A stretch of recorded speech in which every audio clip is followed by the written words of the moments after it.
नमस्कार दोस्तों, आज हम बात करने वाले हैं इंग्लिश की कुछ सबसे इंपॉर्टेंट चीज के बारे में। मैंने इंग्लिश को जिस तरीके से एक प्रारूप दिया हुआ है, जिस तरीके से मैंने इंग्लिश को सेट किया हुआ है, उन चैप्टर्स को पढ़ने के लिए, उन लेसन्स को पढ़ने के लिए, उन टॉपिक्स को पढ़ने के लिए हमें सबसे पहले आवश्यकता पड़ती है तीन चीजों की, जो सबसे इंपॉर्टेंट, बिना जिनके हम इंग्लिश नहीं पढ़ सकते हैं, कोई भी टॉपिक नहीं पढ़ सकते हैं। तो सबसे पहली और सबसे इंपॉर्टेंट चीज है जिसके बारे में आज हम बात करने जा रहे हैं, SUBJECTS, सब्जेक्ट। सबसे इंपॉर्टेंट चीज होती है सब्जेक्ट्स। आपने नाम सुना होगा, आपने बचपन से पढ़ाई की होगी। सब्जेक्ट्स का क्या मतलब होता है?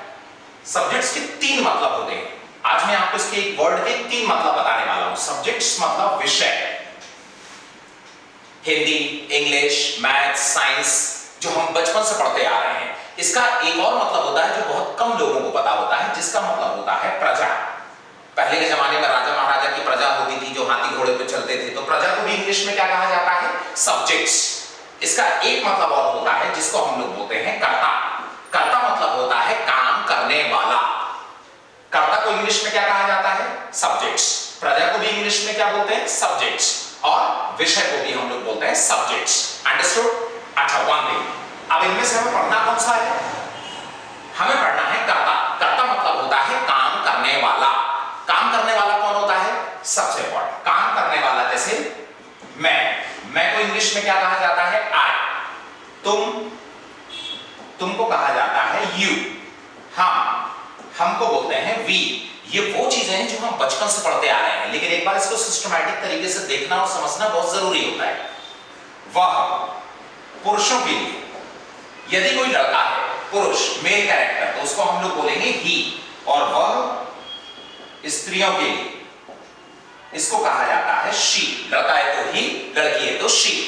और वे को इंग्लिश में कहा जाता है THEY, दे का मतलब होता है वे। तो ये है काम करने वाले लोग। काम कौन करता है? ये लोग काम करते हैं, जैसे मैं, तुम, हम, इन्हीं को कहा जाता है कर्ता। और कर्ता को इंग्लिश में क्या बोलते हैं? सब्जेक्ट्स।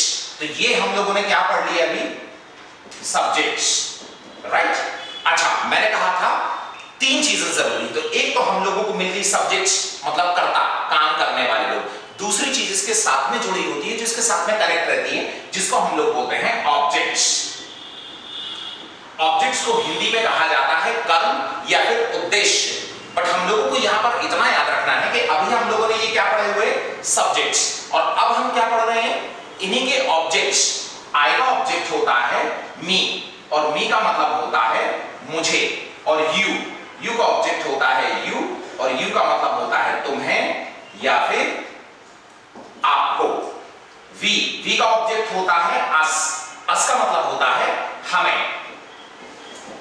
ही का ऑब्जेक्ट होता है हिम का मतलब होता है उसे या फिर उसको। शी का ऑब्जेक्ट होता है हर का मतलब भी होता है उसे या उसको।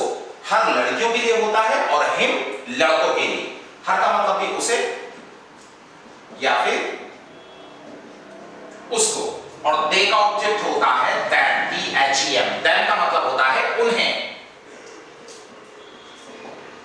या फिर उनको।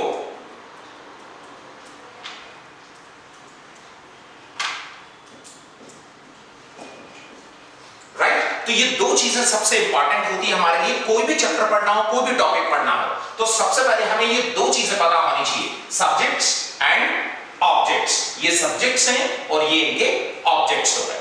Thank you very much.